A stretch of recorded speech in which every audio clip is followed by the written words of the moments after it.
తెలుగు రాష్ట్రాల్లో సంచలనం సృష్టించిన ఫోన్ ట్యాపింగ్ కేసు తుది దశకు చేరుకుంది. ఈ కేసులో ఇప్పటికే పలు సంచలన విషయాలు బయటకు వచ్చిన సంగతి తెలిసిందే. తాజాగా ఈ కేసులో మరో కీలక పరిణామం చోటు చేసుకుంది. ఈ కేసుకు సంబంధించి ప్రధాన నిందితుడు ఎస్ఐబి మాజీ చీఫ్ ప్రభాకర్ రావు రాసిన సంచలన లేఖ ఆలస్యంగా వెలుగులోకి వచ్చింది. ఫోన్ ట్యాపింగ్ కేసు వ్యవహారంలో ఎస్ఐబి మాజీ చీఫ్ ప్రభాకర్ రావు ప్రధానంగా ఆరోపణలు ఎదుర్కొంటున్న సంగతి తెలిసిందే.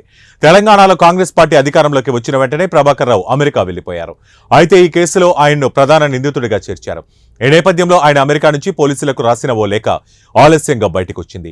జూన్ 23న ప్రభాకర్ రావు జూబ్లీహిల్స్ పోలీసులకు లేఖ రాశారు. ఫోన్ ట్యాపింగ్ కేసుతో నాకు సంబంధం లేదని లేఖలో పేర్కొన్నారు. జూన్ 26న తాను ఇండియాకు తిరిగి రావాల్సి ఉండేదని, అనుకోకుండా ఆరోగ్యం సహకరించకపోవడంతో అమెరికాలోనే ఉండాల్సి వచ్చిందని వివరించారు. గత కొంతకాలంగా క్యాన్సర్, గుండె సంబంధిత వ్యాధులతో ఇబ్బందులు పడుతున్నట్లు చెప్పారు. అమెరికాలోని వైద్యుల సూచన మేరకే చికిత్స తీసుకుంటున్నట్లు ప్రభాకర్ వెల్లడించారు. ఫోన్ ట్యాపింగ్ కేసు దర్యాప్తులో పోలీసులకు సహకరించేందుకు తాను సిద్ధంగా ఉన్నానన్నారు. కానీ ప్రస్తుతం తాను అనారోగ్యంతో బాధపడుతున్నట్లు లేఖలో తెలిపారు. గతంలో ఉన్న మలిగ్మెంట్ క్యాన్సర్ తో పాటు ఇప్పుడు బీపీ కూడా విపరీతంగా పెరిగిందన్నారు. అందుకే తాను విచారణకు రాలేకపోతున్నట్లు తెలిపారు.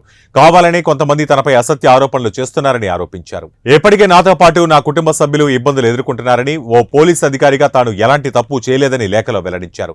టెలికాన్ఫరెన్స్ లేదా మెయిల్ ద్వారా ఎలాంటి సమాచారం ఇవ్వాలన్నా తాను ఇస్తానన్నారు. తాను చాలా క్రమశిక్షణతో విధులు నిర్వహించినట్లు ఆయన తెలిపారు. తానేమీ తప్పించుకుపోలేదని, ఎక్కడికి పారిపోయే పరిస్థితి కూడా లేదన్నారు. పూర్తిగా కోలుకున్నాకే తాను హాజరై అడిగే అన్ని ప్రశ్నలకు సమాధానాలు ఇస్తానన్నారు. గతంలో కూడా పలుమార్లు ఉన్నతాధికారులకు ఇదే విషయాన్ని వాట్సాప్ ద్వారా చెప్పినట్లు ప్రభాకర్ రావు వెల్లడించారు. తన దృష్టికి వచ్చిన ఈ సమాచారాన్ని విచారణ అధికారికి ఇచ్చేందుకు సిద్ధంగా ఉన్నానంటూ లేఖలో పేర్కొన్నారు.